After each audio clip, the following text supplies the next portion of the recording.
It's considered one of the worst train wrecks in Argentina history, where a passenger train hit another one stopped on the main line. And to this day, people still talk about it.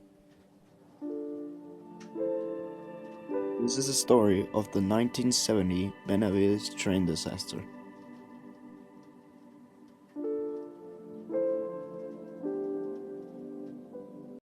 Sunday 1st, 1970. The service 3832 was on tracks owned by the Federal General Bartolomeo Mitre, or General Mitre for short. The train was pulled by a GAYA Coco locomotive built in the 1963 by Fiat. It was pulling 6 lightweight steel coaches. It left Benavidez Station at 6:50 with destination to the station Retiro of Buenos Aires. But soon problems arose on the trip.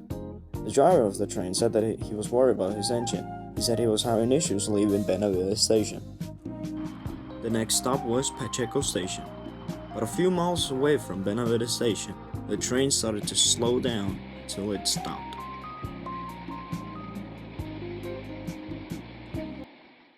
The crew got out in the middle of the countryside, wondering what was the technical issue they were facing. Due to the delays, some passengers walked out of the coaches to take some air while the crew were fixing the engine. A few miles back, train 1016, the Star of the North, was heading back from Tucumán to Buenos Aires. It was pulled by 2 GAYAs, 15 coaches, and some boxcars at the back. The train had 1,000 people on board, most of them sleeping due to the long trip. But the crew of the 3832 train were still trying to fix up the engine. They knew the Star of the North was coming down the track, but the driver of the train was confident that the people back in Benavidez would change the points, so the Star of the North can pass freely next to them. The driver of the Star of the North looks up and sees the stopped train in front of him. All hell broke loose.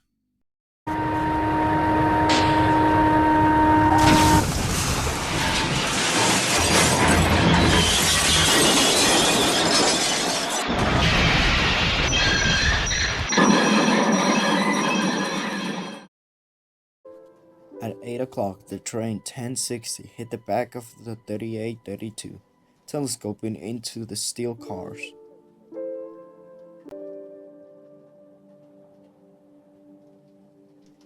Some passengers on the stopped train jumped out of the windows moments before impact. In a few hours, help finally arrived, but it was difficult to operate due to it being in the middle of nowhere and in a swampy area.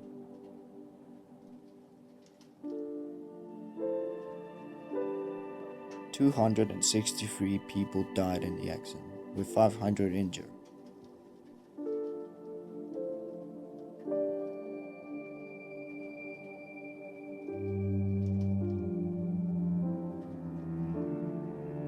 But how did this happen, and why? The investigation showed several factors. The first one being the train itself. The leading engine had a technical issue because it was poorly maintained, something common in Argentinian railways. But the blame was placed on Benavidez Station. The lack of communication from the 1016 train and Benavidez Station was the factor of this accident. Benavidez Station should have received the message from the 3832 train that he arrived to the next station, but they didn't. For some reason, they did not stop the 1016 train at the station. But some versions of the story said that Benavidez Station was robbed at the moment of the incident, and that's why they couldn't slow down or even stop the 1016 train. But the case was never shut, and it ended up being nothing. In the end, the leader of the train was presumably scrapped. As for the damaged coaches, they were torn up inside, leaving nothing but rubble. But Argentinian people still ask, Is this the last time we see a crash like the Benavidez one? I hope so.